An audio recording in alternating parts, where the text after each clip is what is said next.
Hola, mi nombre es Rocío Tomé y nada, quería mandar un saludo a Cometcon y a la ciudad de Gijón.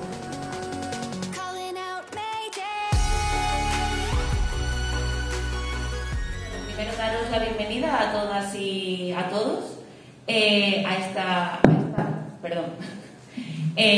charla. Lo primero, recordaros por favor que no os quitéis las mascarillas y guardéis las distancias de seguridad, bueno, pues para poder seguir con la Cometcon sin ningún tipo de problemas.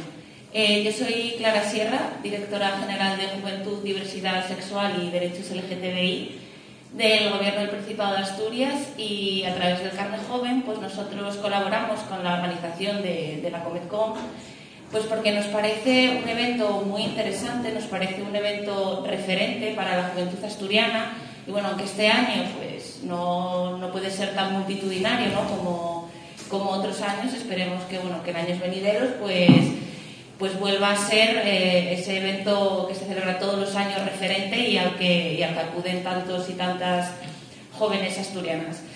Hoy vamos a tener una charla y a presentar el capítulo de Nerfeadas. Es una serie documental dividida en capítulos temáticos en torno al machismo que existe en el mundo del videojuego como industria, como creadora de productos culturales y también como motor del cambio de la sociedad. A través de un total de 10 capítulos y con la voz de más de 20 profesionales entrevistadas procedentes de todos los ámbitos que envuelven y componen el videojuego, Nerfeadas tratará desde un prisma crítico y feminista qué ha pasado y qué está pasando en el mundo del videojuego con respecto a las mujeres y cómo éstas poco a poco están cambiando el propio medio.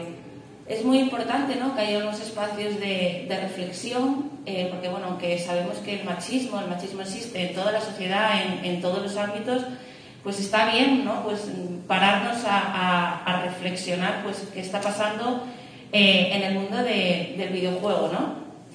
Tenemos con nosotras, voy a presentar a nuestras ponentes, a Marta Trivi, que ha colaborado en el libro Prestoso Videojuegos desde una perspectiva de género y ha guionizado la serie documental Nerfeadas.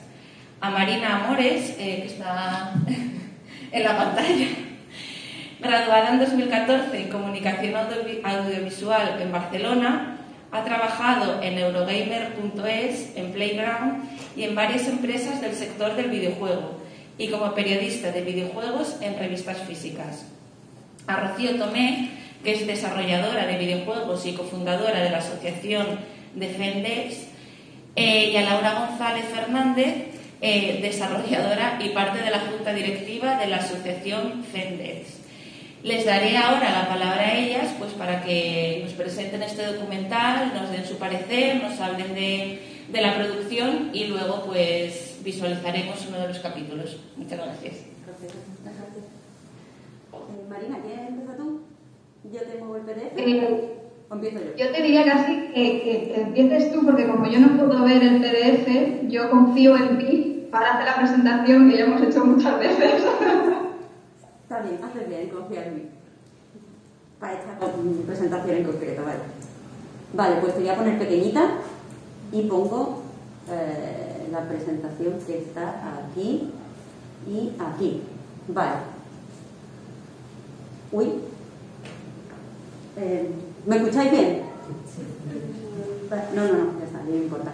Pues como ya sabéis, hemos venido a presentar Nerfeadas, que es un documental autofinanciado que trata el machismo en los videojuegos desde diferentes puntos de vista. Es decir, no solo trata el machismo que hay a lo mejor dentro del mundo de desarrollo, sino que también hablamos del machismo que existe a la hora, por ejemplo, de crear el marketing de videojuegos, o que encontramos en la prensa, o que encontramos en los eventos de videojuegos, por ejemplo. Os decía que es autofinanciado. Eso significa que todo el dinero ha salido pues de los ahorros de la directora, que es Marina Amores.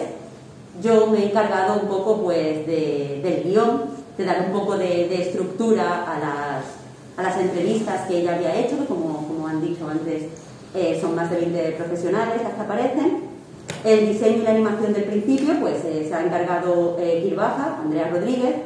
Y pues eso, tenemos el diseño gráfico de Paula, las locuciones de Desiree, La música es de Alicia Folgarona y después nos han ayudado un poco con el sonido Javier Sainz, porque uno de los problemas que hemos tenido es que, surprise, si no tienes micrófono no se escucha bien.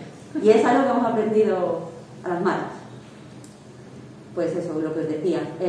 La presentación es animada, las artistas han trabajado con nosotras pues por voluntad propia, sin recibir nada a cambio, igual que hemos hecho Marina y yo. Y entre las entrevistadas pues hay 20 mujeres que son profesionales del sector de diferentes ámbitos. Tenemos, no quiero mencionarlas a todas, pero vamos, tenemos a programadoras como ellas, tenemos a gente de arte, tenemos a mujeres que han fundado su propia compañía, a personas que, como yo, nos dedicamos al periodismo de videojuegos, tenemos a jugadoras profesionales, ya que hay una parte del proyecto dedicado a los eSports, y pues tenemos también a gente que se dedica al mundo, unas chicas que se dedican a la música, o África Puriel, por ejemplo, que se dedica a la escritura. Hemos intentado ser pues lo más amplias posibles a la hora de interpretar la industria del videojuego, porque tenemos incluso estudiantes, no aparecen en pantalla porque no han querido pues exponerse cuando todavía pues no tienen un colchón de seguridad dentro de la industria, pero sus palabras están ahí en uno de los capítulos, porque, como digo, hemos querido ser lo más amplios posible para intentar entender un problema que en realidad afecta en todos los ámbitos. Un problema que empieza pues en nuestras propias casas, cuando somos niñas, videojuegos, que nos afecta a la hora de iniciar una carrera y querer estudiar para ser desarrolladoras o para ser periodistas o para hacer marketing, y que nos afecta después cuando ya tenemos nuestro trabajo y queremos desarrollarnos como profesionales. Como ya hemos comentado, son 10 capítulos de media hora. Y entre los temas, como ya os decía, empezamos hablando del Gamergate, porque quizás es el evento que nos hizo a todos plantearnos por primera vez que había machismo en videojuegos y que este machismo podía ser peligroso y que podía tener consecuencias muy serias en la carrera de ciertas personas, pero hemos intentado ser tan amplios como hemos podido. Al menos de los proyectados hasta ahora es nuestro preferido, o el que no sé si en parte es de formación profesional, pero el que estamos más orgullosas, ¿no? Lo es. Sí. Además, personalmente, yo creo que es el que más puede interesar al consumidor, porque quizás si os ponemos el de eSport, por ejemplo, y no os interesan los eSports, desconectáis un poco. Quiero decir, hay capítulos muy específicos y este es el más amplio, porque al fin y al cabo todos consumimos publicidad de videojuegos, todos consumimos, o la mayoría consumimos o creamos o nos gusta la prensa del videojuego, así que creemos que es un buen capítulo como introducción y como algo que unifica bastantes de los temas que hemos tratado en el documental. Efectivamente. Todos los capítulos, o sea, hasta ahora tenemos, si no me equivoco, 6 capítulos publicados en YouTube. Y bueno, aprovechamos este evento, que también lo hablamos Marta, tú y yo, para anunciaros aquí en primicia que el próximo capítulo se proyectará, o sea, se estrenará en YouTube el 14 de septiembre, el lunes. Y el próximo que toca, si la gente vio el último capítulo, al final siempre ponemos un adelanto del siguiente. Nos tocan ahora mismo para septiembre y luego para octubre. Vamos a tener el tema de mujer como consumidora e eSports. Los hemos como juntado porque igual que marketing y la publicidad, aunque se pueden separar, creíamos que eran temas que todo el rato se retroalimentaban, ¿no? O sea, mujer como consumidora y el paso a la profesionalización, que son los eSports.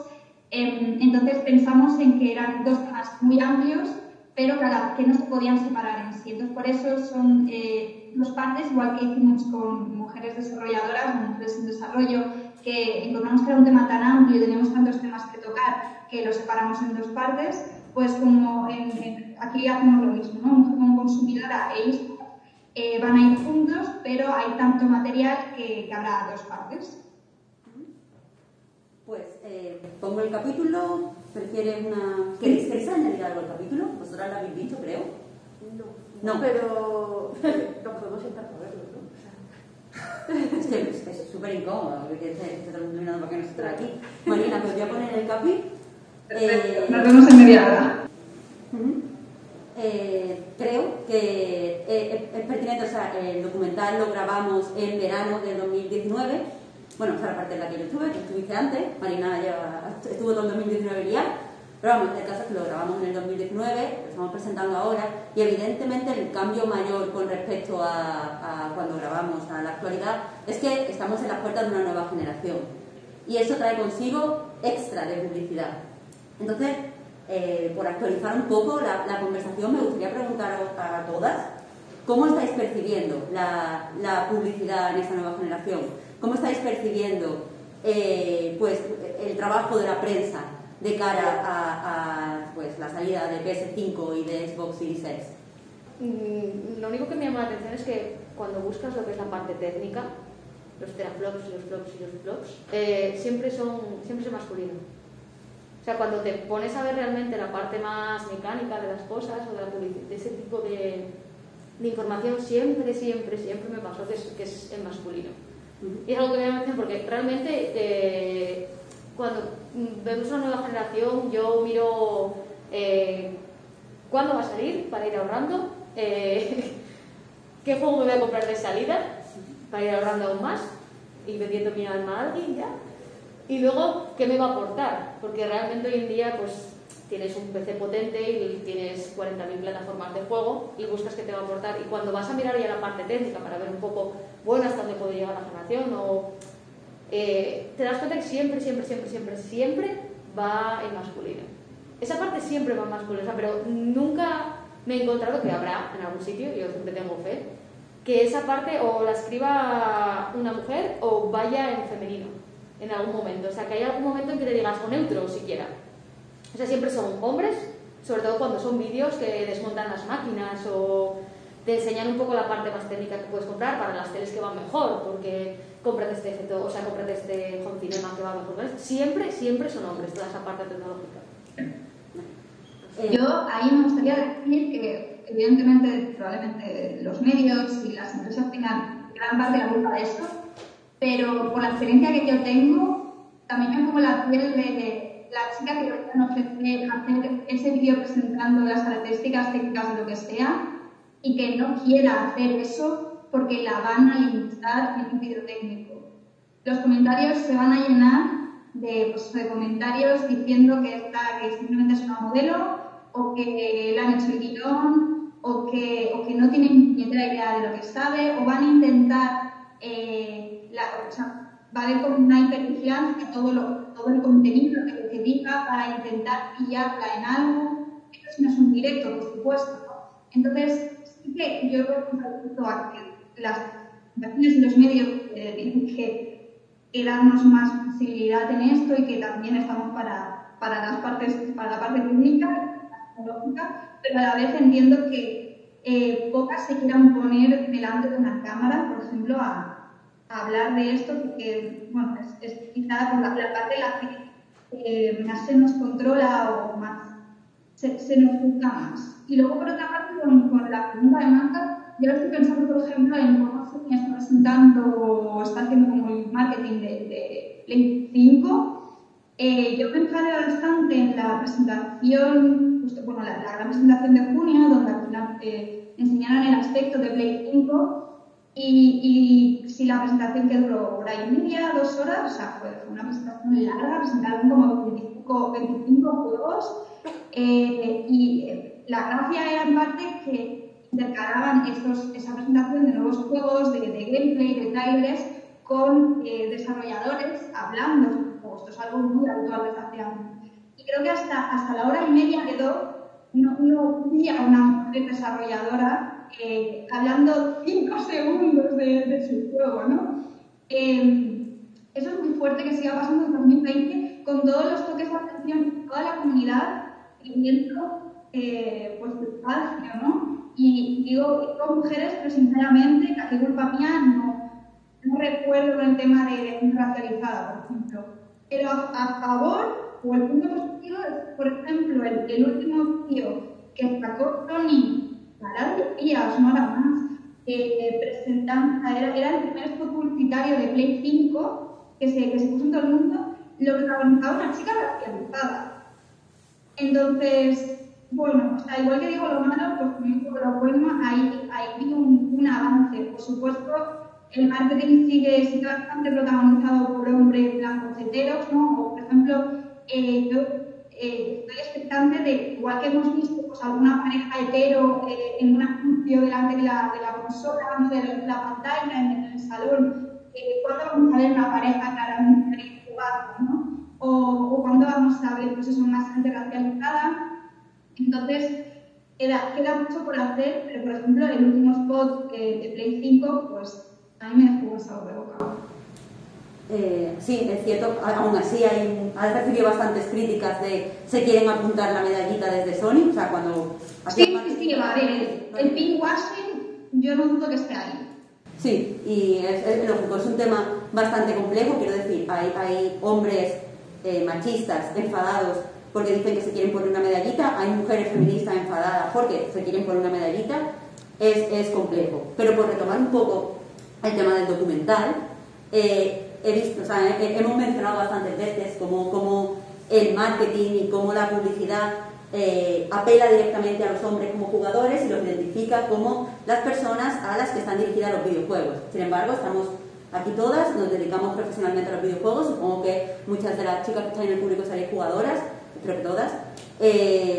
¿Cómo hemos superado eso? Creo que analizamos un poco por qué las mujeres somos capaces de pasar por encima del marketing cuando parece que los hombres no son capaces, porque los productos pues agresivamente dirigidos a mujeres tienen muy poco público masculino. Quiero decir que se habla del Candy Crush. El Candy Crush, según recuerdo el último informe de King, el 80 o 85% de jugadores eran mujeres. Entonces los hombres parece que no pueden, pero nosotras sí. ¿Por qué creéis que se produce esto? Pues si quieres empiezo yo. Sí, psicóloga. ¿Qué psicóloga? Ya, eso es lo que iba a decir, en plan... A ver, yo empecé a desarrollar videojuegos profesionalmente como programadora a los 27 años, ¿vale? O sea, hace 4 años. Puedes sacar el cálculo. He visto mentalmente la gente haciendo cálculos de la edad. Pero la cosa es que a mí me fascina hacer videojuegos. La gente que me conoce personalmente sabe que me lo paso pipa. O sea, desde que aprendí que podía hacer videojuegos, para mí fue como, hostia, qué locura, ¿no? O sea, esto es coger un espacio en blanco, vacío, y darle yo todas las normas de cómo se va a comportar que pueda y crear algo nuevo que la gente encima va a poder disfrutar. Para mí eso fue como una locura, ¿no? Y de hecho, cuando descubrí que podía hacerlo, fue como, me voy a poner aquí a muerte a intentar trabajar de esto, ¿no? Pero yo en realidad soy psicóloga clínica y técnico de autopsias, es decir, yo no tengo absolutamente ningún tipo de formación relacionada con videojuegos. Ha sido siempre sector tipo hospitales, cuidados, etcétera, ¿vale? Y realmente en mi vida hasta los 25, 26, 27 años me había planteado directamente que yo podía dedicarme ni a programar ni a hacer videojuegos. A mí nadie me dijo, en plan, no puedes estudiar esto. O sea, no, está mal que juegues, eres una chica y no deberías jugar. No me lo dijo nadie directamente, nadie me lo prohibió, etcétera. Y yo nunca me lo planteé, o sea, ni siquiera me paré a pensar y dije, hostia, de mayor quiero ser desarrolladora de videojuegos. Y realmente muchos de mis compañeros desarrolladores, cuando hablo con ellos, peña que lleva ya también, igual que yo, 4 o 5 años, me dicen, es que yo desde pequeño quería dedicarme a hacer videojuegos, ¿sabes? Eso es algo que yo no tuve y es algo que me condicionó mogollón todo lo que estuve estudiando, que estuve haciendo en estos últimos años. Y al final he tenido la suerte, guión, constancia y la posibilidad, ¿no?, de dedicar muchísimo tiempo, muchísimo esfuerzo a poder ser profesionalmente lo que yo quería, ¿no? Y realmente esto tiene mucho que ver con cómo se conceptualizan los videojuegos. Si yo desde pequeña me hubiera sentido totalmente, digamos, integrada en esa comunidad, hubiera tenido más compañeros y compañeras con las que hablar sobre desarrollo, hubiera tenido acceso a este tipo de comunidad aficionada a desarrollar, seguramente yo hubiera ido por esa rama, ¿no? Y no hubiera tenido que hacer esta especie de adelanto por la derecha después de haber estudiado 10 años cosas relacionadas con clínica, ¿no? Porque obviamente si yo he hecho un esfuerzo sobrehumano por aprender por mi cuenta a programar para poder dedicarme profesionalmente a eso es porque me flipa. Si no, desde luego me iría a lo cómodo, a lo que yo ya tengo muchísima experiencia y formación, ¿no? Entonces me parece como una evidencia que además en primera persona, que cuando alguien me dice es que si quieres jugar y si quieres dedicarte a esto, nadie te dice que no puedes. Le digo, mira, me cago en tu vida, ¿sabes? O sea, y nada, eso es todo. Bueno, yo en mi caso ni siquiera era algo que pudiera plantear como profesión, o sea, era algo que nunca me planteé hasta... O sea, yo empecé a especializarme en videojuegos a los 30, ¿vale? Realmente yo estudié informática. O sea, yo tuve una Game Boy de la que salió en España, que llegó por casualidad a mi casa, yo tenía 6 años de aquella. Básicamente aporreaba teclas en el Tetris, que mi madre era la que más jugaba en casa, o sea, a mi madre y mi tía les encantaba. Y yo no tenía acceso a consolas, tenía una familia humilde, realmente, y además era chica.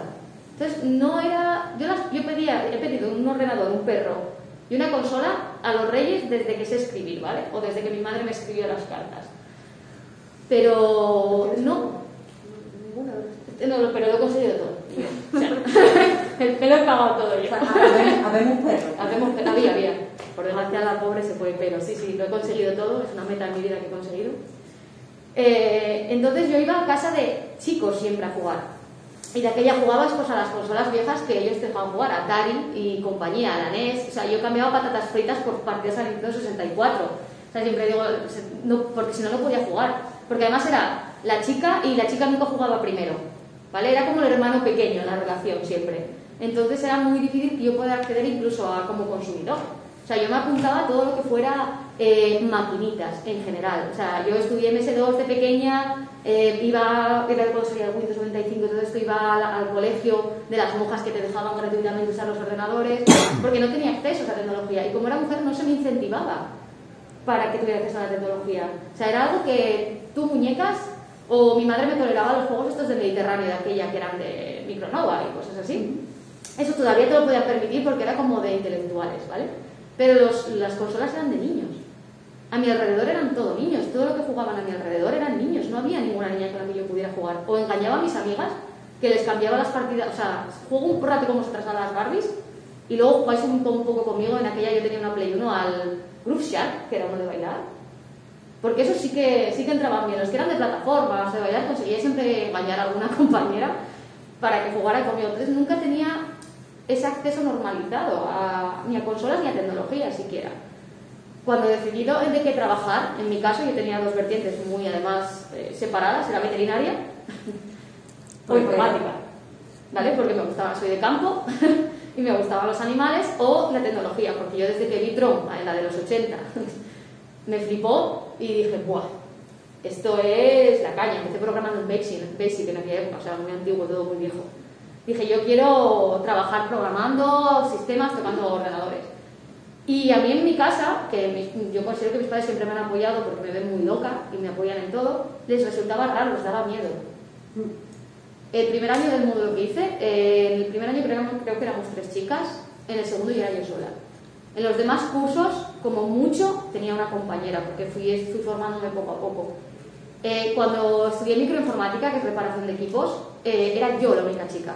Acabamos solo 2 personas ese curso porque era bastante difícil y éramos yo y otro chico. O sea que no es tampoco que por ser mujer tengas más ventajas ni nada, todos teníamos las mismas problemáticas. Lo que pasa es que yo me tenía que enfrentar siempre a un entorno donde yo era la chica. Quiero decir, era como el personaje de ficción en el grupo, el gordito, el listo, el cool y la chica. Pues yo era la chica siempre cuando estudiaba.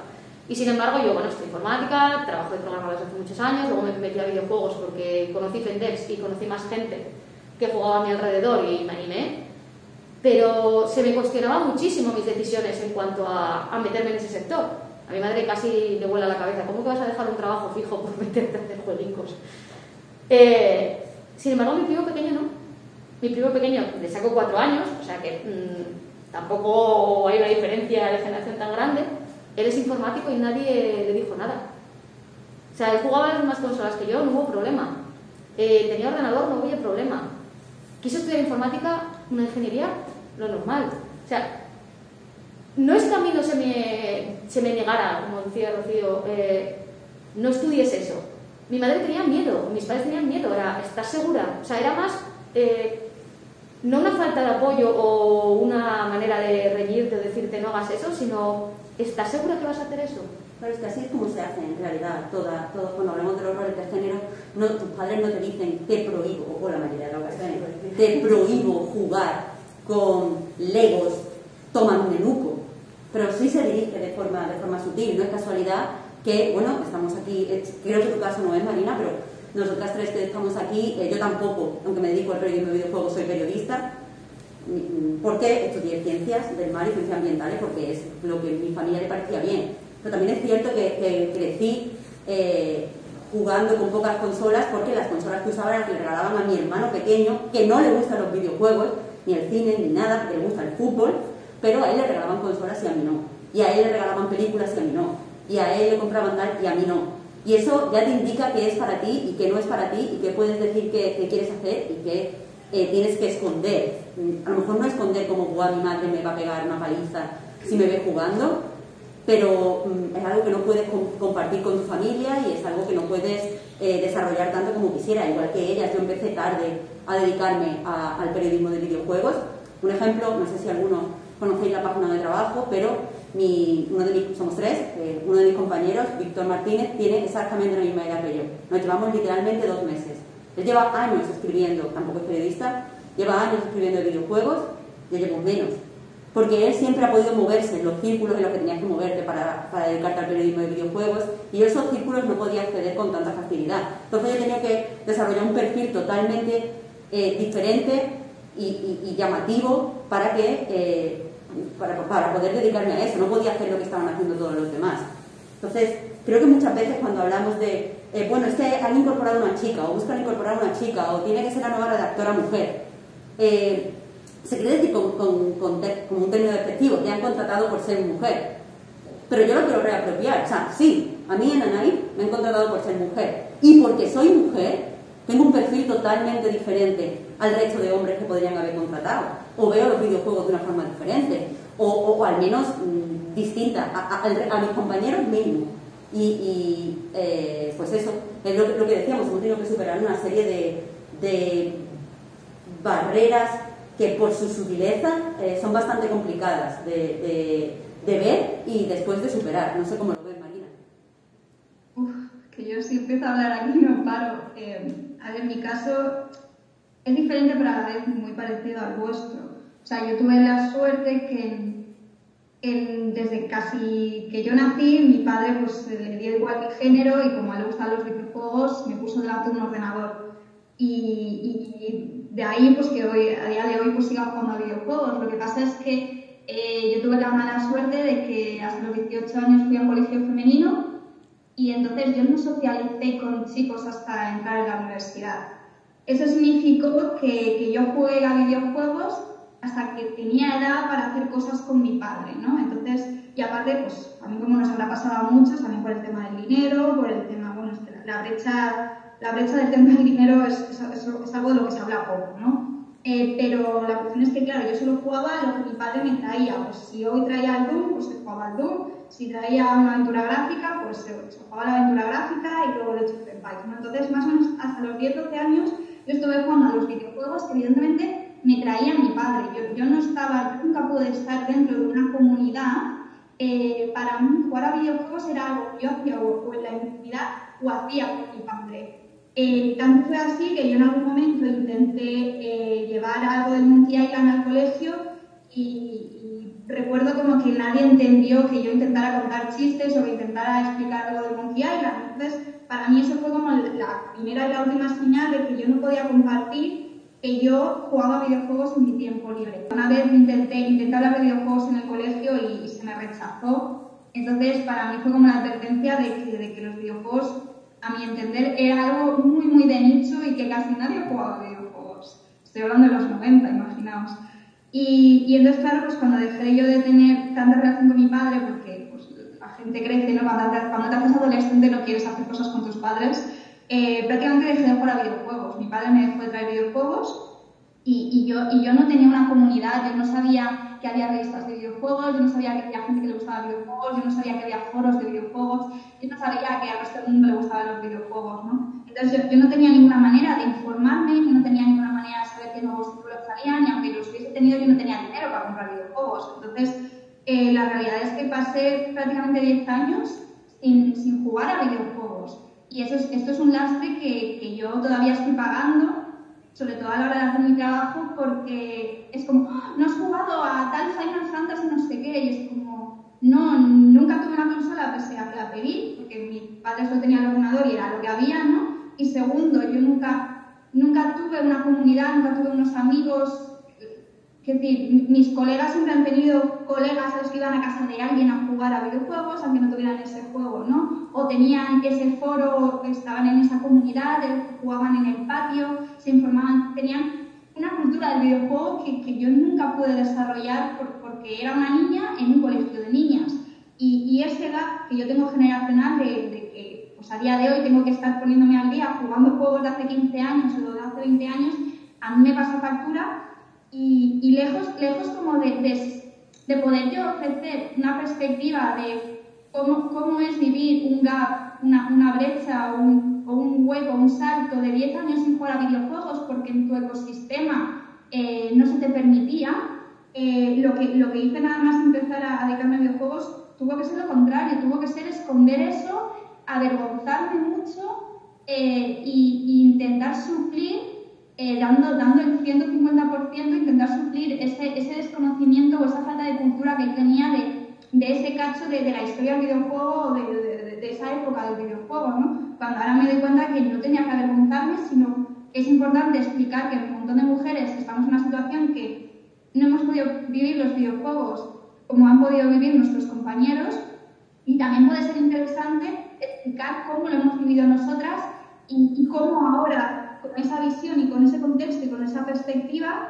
estamos ahora y por tanto, cómo estamos viviendo el presente de los videojuegos. Pues pasamos a las preguntas. Si queréis. Que no sé si hay muchas. ¿Tenéis alguna pregunta? Chan. Puede ser sobre cualquier capítulo, cosas que queráis saber, lo que queráis, No mordemos, os lo prometo. Bueno, mientras penséis en una pregunta, hay en Twitch alguna. Vale. De Juan Salas, dice, me gustaría preguntarle si los juegos de Play 5 en que salieron mujeres y que aparecerán en portada, hará que los datos sobre los géneros típicos jugados por chicas comiencen a cambiar y que las compañías se den cuenta de que jugamos algo más que puzzles. Me parece una pregunta súper interesante y no sé, no puedo especular en base a lo que ya hemos pasado en videojuegos, no lo sé, pero me atrevo a hacerlo en lo que se ha visto en cine. La obsesión por Frozen, ¿vale? Toda la niña le gusta Frozen. Yo estuve hace 6 años o 5 años en Suecia dando clases a unas niñas y les decía, ¿qué película queréis hacer? Porque eran clases de cine. Y me decían, queremos hacer una peli, sobre todo hermanas que se llevan muy bien y se pelean, y yo, no, eso es Frozen. Total, Frozen. ¿Qué pasa? Que de repente las niñas tienen una película donde son ellas las heroínas de acción. Y eso resuena fuerte cuando eres una niña o cuando eres un adolescente. Porque la identificación, especialmente cuando la identificación se produce con un personaje que puede funcionar un poco como una fantasía de poder, entendiendo fantasía de poder como algo a lo que tú quieres aspirar para ser mejor, no solo más fuerte y más duro y más violento, también puede ser para ser mejor o algo que te gusta, a lo que aspiras, ya digo. Eso resuena siempre, por eso hay tantas mujeres a las que les guste racionalmente Wonder Woman o Capitana Marvel, aunque no, a lo mejor viendo la película o leyendo los cómics, digamos, tiene estos defectos, ya, pero resuena. Entonces, el hecho de incorporar ese tipo de heroínas ha hecho que muchas niñas pequeñas se sientan especialmente incluidas en fandoms. También se me ocurre Star Wars, en la que siempre ha habido mujeres fans de Star Wars, pero últimamente se reporta que hay más en las convenciones o hacen más cosplay o son más pequeñas, precisamente porque pueden identificarse en Rey o en el personaje de Kelly Marie Tran. Creo que el hecho de que una consola importante y títulos exclusivos de Sony vayan a estar protagonizados por mujeres y esas mujeres vayan a ser personajes con mucho peso en la industria, va a atraer a más mujeres y las mujeres se van a empezar a interesar más por esos géneros porque van a ver que también son para ellas y que también tienen fantasías en las que ellas pueden participar. Que a todos nos gusta fliparnos, vaya. Eso no es un término psicológico. No, pero fliparnos. Sí, fliparnos. Bueno, no fue de Play 4, pero ahí tenemos el ejemplo de Diva como icono feminista en Corea, ¿no? por poner otro ejemplo, precisamente porque el personaje de Eva tiene una cosa muy guay que es el meta, que es que ella dentro del lore de Overwatch es una jugadora profesional de eSports, como de StarCraft, de hecho, ¿no? Entonces, no solo ver un personaje femenino que además es un tanque, que sale un poco de esa norma de personajes femeninos solo para apoyo, para sanación, ¿no? Entonces, no solo un personaje femenino poderoso, porque, bueno, de hecho es un personaje femenino poderoso, porque además es ingeniera, además construye su propio mecha, además paralelamente es jugadora profesional de eSports. Y eso hizo que en Corea se utilizara, sobre todo cuando pasó lo de Geguri, como un icono feminista, precisamente porque como las mujeres pueden ser profesionales en eSports en su país, al menos tienen ese icono en el que inspirarse y pues eso, en el que pensar, bueno, y este personaje que sucede, en parte es una fantasía de poder, de inspiración, y nosotras luchamos y reivindicamos esto también, ¿no? Entonces, no es Play 5, pero está guay. Luego yo solo haría una canción, ¿no? Que por supuesto está muy guay, que Horizon, que, o sea, me encanta Horizon Zero Dawn, pero seguimos también bastante estancados en los cuerpos supernormativos para mujeres, y eso yo creo que todavía es como la gran asignatura pendiente en videojuegos, ¿no? Por ejemplo, con hombres tenemos hombres calvos siendo protagonistas de videojuegos, pero no tenemos a ninguna mujer que no calce una 36 en videojuegos siendo protagonista de videojuegos, o siendo blanca. O sea, ahora mismo se me ocurren poquísimas mujeres racializadas o lesbianas siendo protagonistas de videojuegos, y pese a eso todas tienen cuerpos súper normativos, ¿no? Entonces, yo creo que también va siendo hora que nos pongamos las pilas con este tema, ¿no? También creo que estoy absolutamente de acuerdo contigo, necesitamos otro tipo de cuerpo y otro tipo de representaciones, pero estando ahora mismo en la fase en la que estamos, en la que lo que más necesitamos son fantasías de poder, porque no hemos tenido, entiendo que si a las mujeres se nos machaca con que tenemos que tener un cuerpo perfecto y una cara tal, y una presencia tal, y un aspecto cual, nuestras fantasías de poder recreen de cierta forma pues estas aspiraciones que nos dicen que tenemos que tener. Quiero decir, creo que parte importante de lo que comentabas con Diva es que Diva es cute y bonita. Si Diva fuera menos cute o menos bonita, quizá funcionaría peor como fantasía de poder femenina, porque es una chica cute y bonita que está vista bajo una mirada que no es estrictamente masculina. Entonces, eso es un problema que trata también con pues las enormes exigencias que se nos hacen a las mujeres, y un poco con el machismo interiorizado. Porque, y no me importa decirlo, pero a mí me costaría identificarme menos con una tía que fuera calva y desagradable, a pesar de que quiero ver a mujeres calvas y desagradables y feas y malas y de todo en videojuegos, pero me costaría más identificarme con ella, porque desde luego mi aspiración no es ser calva. O sea, digo calvo por decir, porque siempre caemos en la gordofobia, vaya, no me gusta. Un poco más. Sí, bueno, de hecho, perdón. No, sigue. Soy las expertas. No, que Zaria quizá pues, podría ser otra, pese a que creo que los cuerpos musculados siguen entrando en algo normativo, ¿vale? Una mujer musculada sigue siendo algo mucho menos normativo que una mujer de una talla 36, ¿no? Entonces, en este caso, para mí Zaria tiene mucho valor, pero evidentemente no ha tenido el éxito a nivel de imagen, a nivel de merchandising, a nivel de euforia que ha desatado Diva, ¿no? Aún así, pues, creo que hay una cosa muy guay que hemos empezado a ver en videojuegos, que es que algunos personajes femeninos o protagonistas han empezado a tener músculos, ¿no? Entonces, un poco de músculo, no demasiado. Entonces, a mí me fascina que incluso con eso haya polémica, y creo que el tema de Abby en The Last of Us 2 es algo que todavía no me creo, ¿no? Que haya hombres tan enfadados porque haya una mujer con brazacos, o sea, ya se empezó a vislumbrar este enfado por mujeres un poco mazadas con el tema de Cassandra en su momento, ¿no? Que los hombres no podían soportar que a Cassandra se te marcaran un poco los brazos, siendo además perfectamente entendible en un contexto en el que estaba, ¿no? Que era una espartana. Entonces, bueno. Ojalá es verdad, coño. Fantasía de poder, tía, ¿qué te lo he dicho? Soy demasiado vago. El poder de ir al gimnasio. Sí, poder ir al gimnasio, ojalá. Bueno, la pregunta era de Tam Slater, que me equivoqué yo al leerla, y hay otra pregunta que es de Yarius23. ¿Qué opináis sobre el papel o la responsabilidad que tienen las propias plataformas en estos acosos y abusos? Me refiero a los comentarios de YouTube, el acoso de Twitter, etc. Buah. Nos van a pegar a Si quieres cortar ganas, si quieres empezar tú. No, yo me contengo. Empezar eso. Buah, es que es un desamparo. O sea, no hacen, así en resumen, no hacen nada. Y cuando lo hacen mal. O sea, si viene el resumen a grosso modo de lo que están haciendo. Algunos sí que o sea, en Valorant, por lo visto, al menos al tema de baneos, que lo están llevando bastante mejor. Pero en otros sitios nos encontramos con una pared en la que no podemos hacer absolutamente nada. No solo a la hora del juego, sino a la hora de recibir campañas de acoso totalmente brutales. Cuando quieres reclamar en las plataformas se limpian las manos, pero muy bien, muy limpio todo y muy bonito. Y te dejan al fin y al cabo diciéndolo mal y pronto, con el culo descubierto.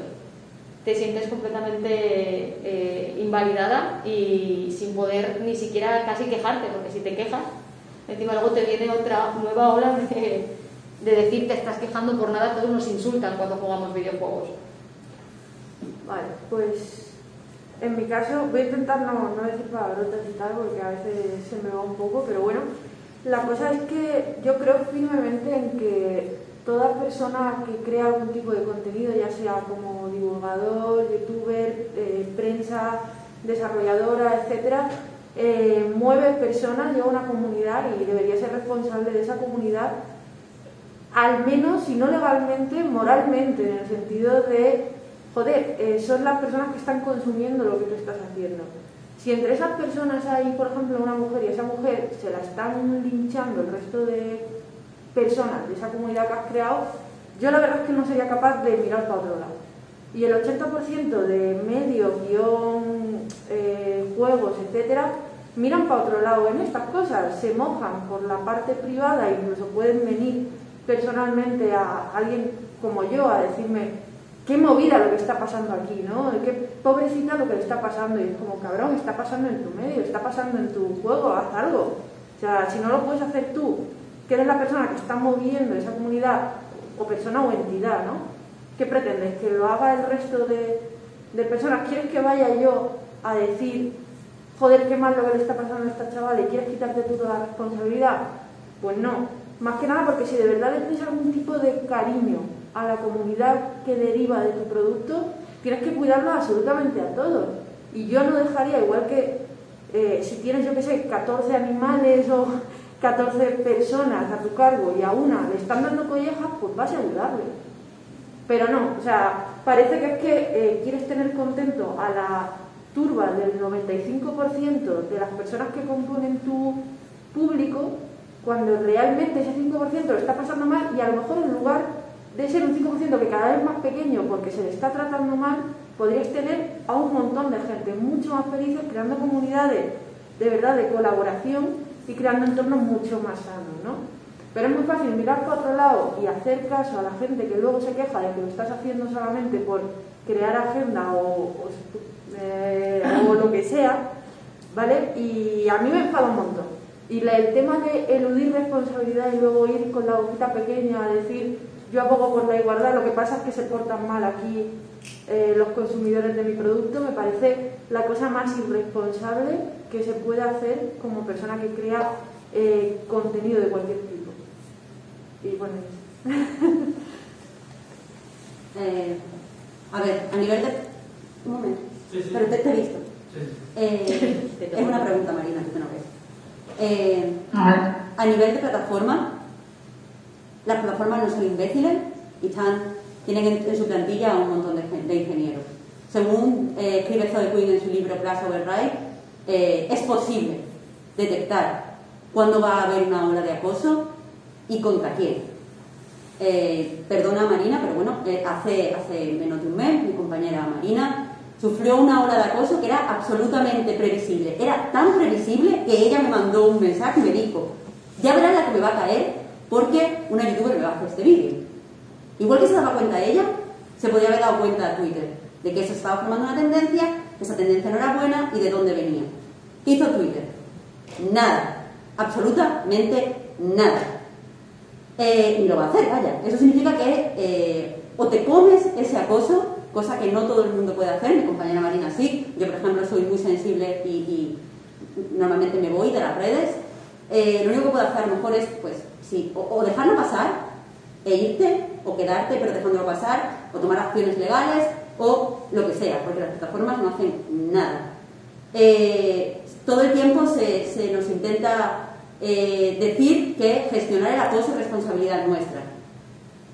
Pero el problema es que somos personas. Y cuando eres una persona, no puedes evitar que las cosas que no deberían afectarte te afecten. En mi caso, por ejemplo, cuando me tiro 20 horas jugando a un juego, 5 horas escribiendo un análisis, 20 minutos maquetándolo y después se publica y alguien viene y me dice ¡puta! A mí me duele. ¿Por qué? Porque me duele. No es porque tenga nada contra la puta, ni pienso que yo soy una puta, ni pienso que esa persona tenga razón. Miro sus seguidores, tiene 2 seguidores, no debería darme ninguna importancia, pero se la doy porque soy una persona. Entonces, gestionar acoso es muy complicado. Y no debería estar, además, en nuestras manos. No deberían las plataformas decirte, pues bloquea, pues silencia. Porque si bloqueas, es un trofeo para el que bloqueas. Si silencias, puedes estar sufriendo una ola de acoso y no darte cuenta hasta que es demasiado tarde, ¿no? Es decir, no puedes irte a tiempo. Y si pasas, que es lo que te dice la mayoría de la gente, tu autoestima se resiente. Y ya os digo, Twitter se da cuenta. Yo, en la última ola de acoso que recibí, Twitter me mandó un mensaje y me dijo: estás recibiendo una inusual cantidad de interacciones. ¿Quieres bloquearlas, que la de las personas que no te siguen? O sea, que Twitter lo detecta, pero no hace nada. Entonces, la verdad, es una sensación de absoluta impotencia, porque, y esto es lo curioso, pero es que necesitamos Twitter para promocionar nuestro trabajo, especialmente si somos creadores de contenido. Porque yo me he dado cuenta que se comparten más los artículos que yo escribo si lo pongo yo en mi cuenta personal, porque hay una cierta parte de mis lectores que tienen una afinidad conmigo que no es tan grande como con el medio. Es decir, a lo mejor les encanta la página donde yo escribo, pero si yo pongo el artículo son más propensos a compartirlo. Y vivimos de eso, es nuestro trabajo.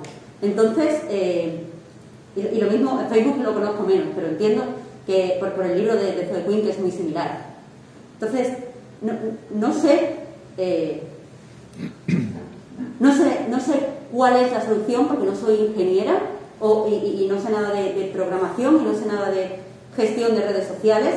Entiendo que psicológicamente, si Twitter de repente tomara algún tipo de medida como desactivar esos usuarios, se entendería como censura y probablemente la ola de acoso fuera mucho mayor, pero hay un problema que se puede detectar y se podría parar a lo mejor con otro tipo de estrategia, pero por lo que sea nadie está preocupado por pensar esa estrategia.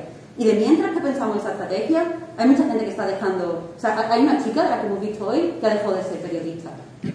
Y hay otras muchas que están empezando y ya se están encontrando con ridiculizaciones diarias. Y es que no se puede trabajar así. No sé si quiere añadir algo, Marina. No, pues que hasta que las plataformas como YouTube o como Twitter, como Facebook o como Instagram atajen los discursos de odio, nosotras no tenemos cabida. Entonces se lavan las manos cada día que llega ahí a la mujer, cada día el orgullo gay, ¿no? El mes. Entonces es muy bonito poner en la cabecera pues el símbolo lila o el arco iris. Es muy bonito, pero realmente nosotras no vamos a poder desempeñar nuestras tareas ni ser nosotras mismas hasta que no vivamos un espacio de tolerancia y respeto. Y hasta que las plataformas no atajen los discursos de odio, no podemos continuar. Y cuando digo esto, o sea, el nivel es a un punto en el que las plataformas están permitiendo monetizar nuestro acoso y los discursos de odio. O sea, ya no es que se les permita tener ahí su contenido y su espacio en el que se dedican a esparcir mensajes machistas, a esparcir racismo y a difundir mensajes LGBTfóbicos, ¿no? Sino que además esos mensajes se están monetizando y están haciendo que esa gente pueda dedicarse exclusivamente a eso, mientras la otra parte está luchando por sobrevivir, ¿no? Entonces, es muy heavy ya no solo que las plataformas permitan eso, o sea, hasta que las plataformas no atajen y dejen de permitir ese contenido, nosotras no podemos estar aquí, o al menos en condiciones para desempeñar nuestro activismo, nuestras labores, nuestro trabajo, sino que encima es que me parece de locos que se permita monetizar el acoso a alguien o se permita monetizar por los discursos de odio. Entonces, queda muchísimo por hacer porque para mí esto ha sido un retroceso hacia atrás, o sea, clarísimamente.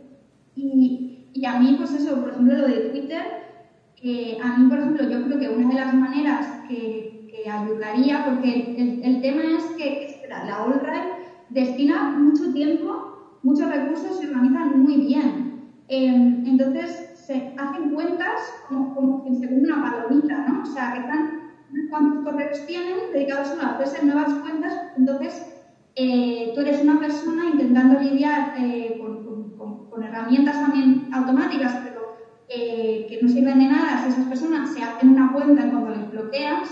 Entonces, por ejemplo, yo creo que Twitter lo que tendría que empezar a hacer es poner como normas de que hasta que no han pasado 15 días tu cuenta de Twitter no se puede usar, por ejemplo, ¿no? Cosas que es como, Twitter, contrátame, que yo tengo un montón de ideas por mi experiencia personal que os ayudo a lidiar con esto. Pero a las compañías no les interesa, YouTube ve un montón de dinero porque sabe que un montón de su audiencia es de la alt-right. No le interesa atajar el fascismo. En ese sentido, y eso se llama racismo. En ese sentido, estamos hablando de racismo y acoso, pero otra cosa que monetiza YouTube son, por ejemplo, las mentiras. Hemos venido hoy a presentar Nerfeadas. Una mentira que podéis encontrar en cualquier vídeo de YouTube es: Nerfeadas ha recibido una subvención del gobierno. Una. Cualquiera. La subvención. La subvención. Cuando se nos va a caer la boca, decir que es autofinanciado y que si hay una subvención alguien enseñe algo. Yo puedo escribir a YouTube, como he hecho, y escribir a los anunciantes, como he hecho, de las personas que dicen esas cosas, y decir, oye, esto es mentira. No hay ningún papel en el que tú puedas decir que esto es verdad, no hay un BOE donde salga que esto es verdad, es mentira. Pero esas personas están ganando dinero, y yo con Nerfeadas gano 0 dinero. Y honestamente es frustrante. Que es otra idea de que se podría hacer. ¿Que alguien me dice una mentira? Pues que no pueda ganar dinero. Que la quiere decir, porque la diga, que grite, pero no gane dinero mintiendo. Porque lo que pasa es que ahora, cada vez que tuiteo, alguien me tiene que decir, ¿y tu subvención? ¿Y tu paguita? Y yo, ¿pero qué paguita? ¿Gilipollas? Ojalá. Ojalá. Esa boca no. Esa boca es yo. Eso. Había un chico allí. Sí, bueno, que... Alto. Que muy al hilo de lo que comentabais de iconos femeninos en el mundo de los videojuegos, como por ejemplo Riva o Aloy. También lo de que las empresas y todo se suben al carro de apoyar los movimientos o poniendo el tema de color morado y eso. ¿Qué os parece que ahora de repente haya salido todo este boom de casos de acoso y de despidos de la nada? Hombre, de la nada no han salido, te lo puedo asegurar. Me refiero que han salido ahora todos de golpe. El problema es que ahora la gente se siente un pelín más validada o más agrupada a contar las cosas. Si yo pudiera hacer pública la mitad de casos de acoso que tengo, de conversaciones de WhatsApp, de emails de profesores, de jefes de trabajo a empleadas, o sea, alucinarías, porque la gente luego no me cree. Porque cuando yo digo, yo tuve que dejar de tratar casos de acoso en la asociación porque me afectó mucho a nivel personal. Porque hubo un momento en que yo con esa gente, yo hago eventos de videojuegos, yo con esa gente tenía que tratar. Y cuando sé que un tío acosó sexualmente a una menor, siendo un profesor, pues como comprenderás, cuando le veo la cara, lo que me apetece es reventársela contra el bordillo. Y no puedo hacer nada. O sea, no os podéis ni imaginar la angustia de tener pruebas y no poder hacer nada porque esa chica tiene pánico. De tener que acompañar, de tener que quedar en una cafetería con una mujer que no puede venir sola a una reunión de mujeres desarrolladoras de videojuegos porque los listos de turno la están persiguiendo por la calle. De estar en una cola para un evento y que tíos pasen alrededor de la cola mirándote así. O sea, eso existe y no se puede visualizar. Yo puedo hablar ahora, pero podéis decir, me lo estoy inventando, porque no puedo dar pruebas. Porque aquí en España, en concreto, si hablas no trabajas. Es así de simple. Yo puedo permitirme hablar porque ahora mismo no como del sector. Ahora mismo estoy en el sector tecnológico, porque me cansé. Pero la mayoría no puede hablar, no puede permitírselo, no puedes hacer nada porque no trabajas aquí en España, es que no trabajas más. O sea, una persona públicamente dijo que había vetado a una compañera en trabajos y no pasa nada. O sea, ¿quién va a hablar? ¿Qué pasa? Que en América, las compañías grandes, el periodismo de investigación, sacan muchos casos, se consiguen hacer grupos, se consigue que la gente hable. Pasó lo mismo en el cine. Quiero decir, todo el mundo sabía lo que había bajo manta. Todo el mundo sabía lo que se hacía, pero era en petit comité. Sí, que a eso me refería, yo que no sé si me he explicado muy bien, que todo el mundo de la industria lo sabía, pero de cara a la galería ponían muchos personajes femeninos, se apuntaban al carro de apoyar campañas, pero en cambio, de puertas hacia adentro, todo el mundo callaba hacia todos los casos que hay, y hasta que no ha habido algo, o sea, un caso que lo ha destapado todo, no han empezado a salir todos de golpe. Lo que sí, es por eso, es miedo. Bueno, Rocío Martín igual lo puede explicar mejor. A mí, en general, el pinkwashing, o como queráis llamarlo, no me importa. Porque, y esta es una opinión impopular, pero yo creo que si una empresa se posiciona, por ejemplo, durante el mes del orgullo, o se posiciona durante el Día de la Mujer, en favor de la mujer y a favor de la comunidad LGBT, da una sensación de que deberíamos, de que eso es lo correcto. Haga lo que haga la empresa. Yo creo que lo que trasciende al público es que eso es lo correcto. Y por eso el público que se niega a aceptar esos mensajes lo llama políticamente correcto. A mí me gusta que lo políticamente correcto no sea pegarle a una mujer. Y me gusta que lo políticamente correcto no sea decir insultos a la comunidad LGBT. A mí me gusta, porque al menos, aunque sea por ser políticamente correcto, en público esas personas están a salvo. Es cierto que en la gran mayoría de empresas, tanto fuera como dentro, de España me refiero, no se cumple con lo que predica. Lo que dice Laura, por ejemplo, no estoy hablando ahora de casos de mujeres, pero en la página de trabajo publicamos un artículo de investigación y nunca más, porque lo que hicieron fue amenazarnos y acto seguido contratar a un periodista con mucha más años de carrera que nosotros para ser representante de esa compañía absolutamente corrupta y ladrona. Entonces, claro, ¿cómo vamos? O sea, si no tenemos dinero ni medios y ya sabemos cómo se recibe el periodismo de investigación, ¿qué vamos a hacer? Sacar casos que sabemos que hay para que no vuelvan a hacer otra vez lo mismo no merece la pena. Entonces, si las dos opciones que tengo son que no haya pinkwashing y haya acoso, y que haya pinkwashing y haya acoso, desgraciadamente, y ya digo impopularmente, yo prefiero que haya pinkwashing, porque al menos públicamente no están diciendo lo que piensan y al menos la sociedad no percibe ese odio que ellos se tienen dentro. Yo sí puedo, es bastante impopular eso, pero la cosa es que quiero un poco matizarlo, porque yo sí le veo a eso un problema bastante grande, y es en plan, no sé si habéis escuchado, en plan cómo le va a pegar a su mujer si es de izquierda. ¿Sabes a lo que me refiero? Es decir, realmente las empresas han empezado a promocionar una imagen pública, ¿vale? Muy conciliadora, muy progresista socialmente, todo lo que quieras, ¿no? Todo muy, muy bonito, ¿no? Pero el problema es que eso es la imagen de puertas para afuera, es ponerse una pajarita y seguir haciendo lo que te dé la gana por detrás, ¿no?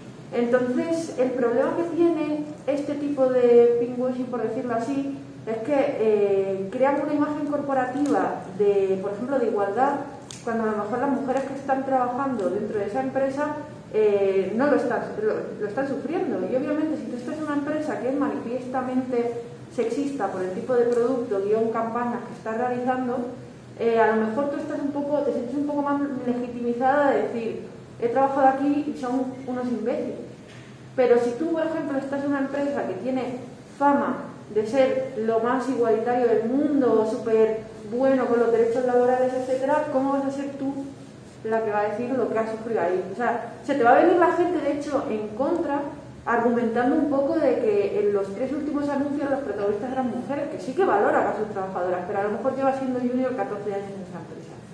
¿Vale? Entonces, aquí hay un problema, y es un problema de que ahora mismo tenemos la cara de las empresas que están dando hacia afuera y tenemos una realidad dentro del sector del desarrollo o de la educación, etcétera, que no es la de verdad, porque, por ejemplo, como adelantaba ya también Laura, a nosotras a la asociación nos llega una serie por ejemplo, de situaciones, además no por una ni por dos, sino por varias, de las mismas empresas y de las mismas personas, por decirlo así, y a lo mejor ese chaval o esa empresa, esa entidad, etcétera, es la misma que 3 días antes se había acercado a mí a decirme: joder, Rocío, me encanta hacer devs, podríamos hacer algo juntos porque me encanta esto de... Y creo que eran mujeres que... ¿Sabes que tengo 2 hermanas? ¿Sabes? Es decir, es como...